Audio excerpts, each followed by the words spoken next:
അൽഹംദുലില്ലാഹ് അസ്സലാത്തു വസ്സലാമു അലാ റസൂലില്ലാഹ്. അസ്സലാമു അലൈക്കും വറഹ്മത്തുള്ളാഹി വബറകാതുഹു. അഊദു ബില്ലാഹി മിനശ് ശൈത്വാനിർ റജീം.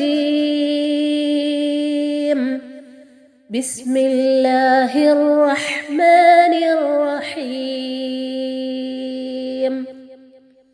അമ്മ يتساءلون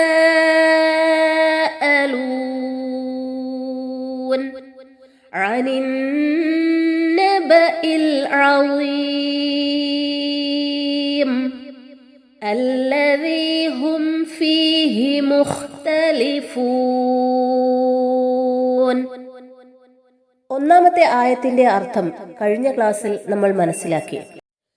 ഒന്നാമത്തെ ആയത്തിനെ കുറിച്ച് കഴിഞ്ഞ ക്ലാസ്സിൽ നമ്മൾ മനസ്സിലാക്കി. രണ്ടാമത്തെ ആയത്തിൽ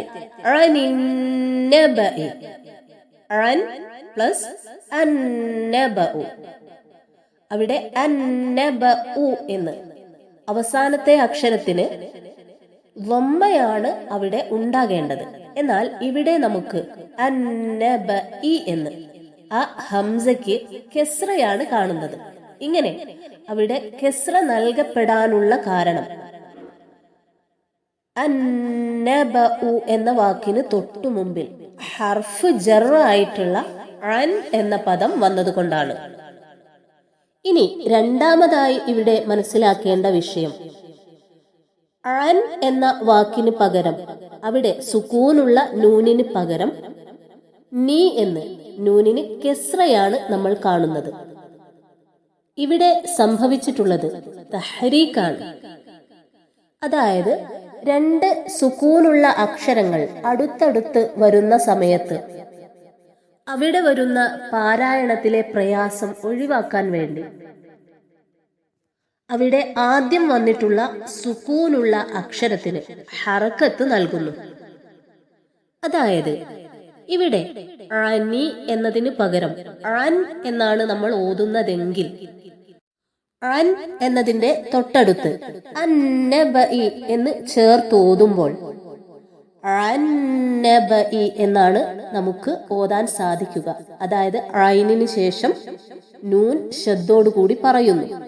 അവിടെ അൻ എന്ന വാക്ക് അവിടെ ഇല്ലാതായി പോകും. ഇങ്ങനെ പാരായണത്തിലുള്ള ഈ ഒരു പ്രയാസം ഒഴിവാകാൻ വേണ്ടിയാണ് അവിടെ അനി എന്ന് കെസ്ർ നൽകപ്പെട്ടിട്ടുള്ളത്. അൻ എന്ന വാക്കിന്റെ അർത്ഥം കഴിഞ്ഞ ക്ലാസ്സിൽ നമ്മൾ പഠിച്ചതാണ്. അൻ കുറിച്ച്, സംബന്ധിച്ച്, അതിനെപ്പറ്റി എന്നെല്ലാമാണ് അർത്ഥം. അന്നബ വൃത്താന്തം, വാർത്ത. നബ എന്ന വാക്കിന്റെ അർത്ഥമാണ് വാർത്ത. ആ വാക്കിനോട് അൽ എന്ന അവ്യയം, അതായത് ലാമു തഅരീഫ് ചേർക്കുന്നു. അതായത് ഒന്നിനെ പ്രത്യേകമാക്കാൻ വേണ്ടി ഉപയോഗിക്കുന്നതാണ് അൽ, അതായത് ലാമു തഅരീഫ്. ഇവിടെ നബ എന്ന് പറയാതെ അന്നബ അൽ എന്ന അവ്യയം ചേർത്തത് ഇവിടെ പറഞ്ഞിരിക്കുന്ന വാർത്ത അതൊരു പ്രത്യേക വാർത്തയാണ്, അല്ലാതെ ഏതെങ്കിലും ഒരു വാർത്തയല്ല. അനിന്നബഇ വാർത്തയെ കുറിച്ചാകുന്നു, അതായത് വൃത്താന്തത്തെ കുറിച്ചാകുന്നു. ആ വാർത്ത എങ്ങനെയുള്ളതാണ്? അൽ അളീം മഹത്തായതാണ്. ഈ ആയത്ത് പാരായണം ചെയ്യുമ്പോൾ ശ്രദ്ധിക്കേണ്ടത് അനി എന്ന വാക്കിലെ ഐൻ എന്ന അക്ഷരം ഹംസയിലേക്ക് മാറിപ്പോകരുത്. അതോടൊപ്പം തന്നെ അനിന്നബഇ,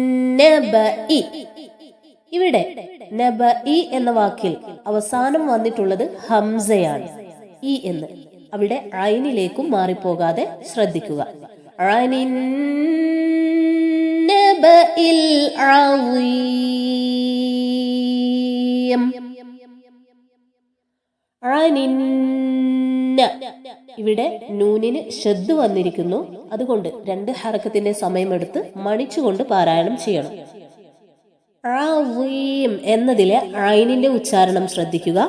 വീ എന്ന ദീർഘം നമുക്ക് 2, 4, 6 ഹറക്കത്തിന്റെ സമയമെടുത്ത് നീട്ടി ഓതാം. മദ് ആരിദാണ്. അല്ലദീ, ഈ വാക്ക് അസ്മാഉൽ മൗസൂലയിൽപ്പെട്ട വാക്കാണ്. തൊട്ടു മുമ്പ് പറഞ്ഞു വച്ചിട്ടുള്ള കാര്യത്തെക്കുറിച്ച് പറയുമ്പോൾ ഈ വാക്ക് ഉപയോഗിക്കും. അല്ലദീ, അതായത് യാതൊന്നിൽ. അപ്പോഴവിടെ മുമ്പ് ഒരു കാര്യത്തെക്കുറിച്ച് പറഞ്ഞിട്ടുണ്ടാവും. ആ കാര്യത്തെക്കുറിച്ച്. ഹും, അവർ, ഫീഹി, അതിൽ, മുഖ്തലിഫൂൻ, ഭിന്ന അഭിപ്രായക്കാരാകുന്നു. അല്ലദീ ഹും ഫീഹി മുഖ്തലിഫൂൻ,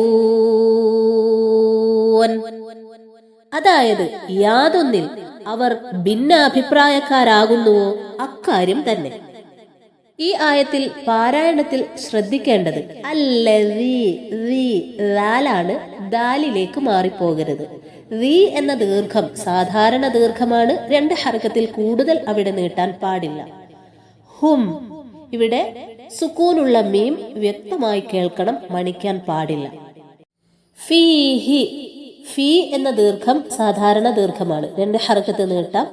ഹി എന്ന അക്ഷരത്തിന് അവിടെ ഒട്ടും ദൈർഘ്യം നൽകാൻ പാടില്ല.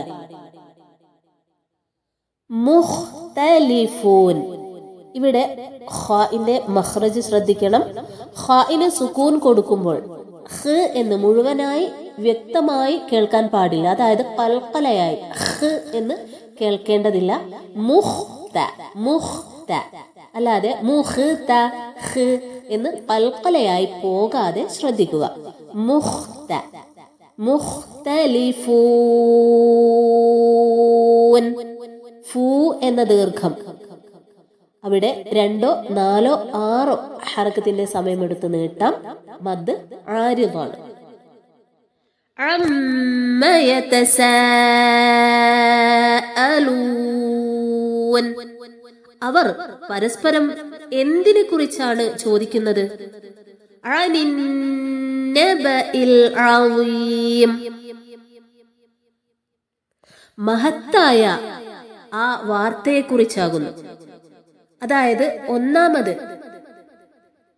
ഒന്നാമത്തെ ആയത്തിൽ ചോദിച്ചിട്ടുള്ള ചോദ്യത്തിന്റെ മറുപടിയാണ് 2ാമത്തെ ആയത്ത്.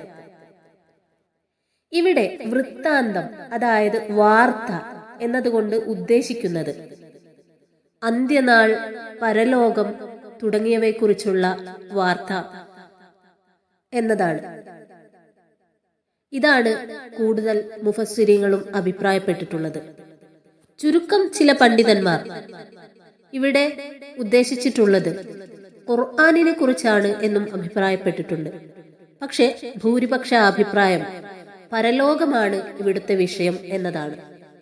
3ാമത്തെ ആയത്തിലും ആ വാർത്തയെക്കുറിച്ചാണ് പരാമർശിക്കുന്നത്. ആ വാർത്തയെക്കുറിച്ച് അവർക്കിടയിൽ തന്നെ അഭിപ്രായ വ്യത്യാസങ്ങളുണ്ടായിരുന്നു. അതായത് അവരിൽ ചിലർ അള്ളാഹുവിൽ വിശ്വസിച്ചിരുന്നു, പക്ഷെ അതോടൊപ്പം മറ്റു ദൈവങ്ങളെയും ആരാധിച്ചിരുന്നു. അവർ പരലോകത്തിൽ വിശ്വസിച്ചിരുന്നില്ല. അങ്ങനെയുള്ള ആളുകൾ അവർക്കിടയിൽ ഉണ്ടായിരുന്നു. മറ്റു ചിലർ അവർക്ക് അള്ളാഹുവിലോ പരലോകത്തിലോ ഒന്നും തന്നെ വിശ്വാസമില്ലാത്ത ആളുകൾ ഉണ്ടായിരുന്നു. ഇനി മറ്റൊരു കൂട്ടരാവട്ടെ പരലോകമുണ്ടാകുമോ? ഉണ്ടാകാനും ഉണ്ടാകാതിരിക്കാനും സാധ്യതയുണ്ട് എന്ന് വിശ്വസിച്ചിരുന്ന കൂട്ടരും അവർക്കിടയിൽ ഉണ്ടായിരുന്നു.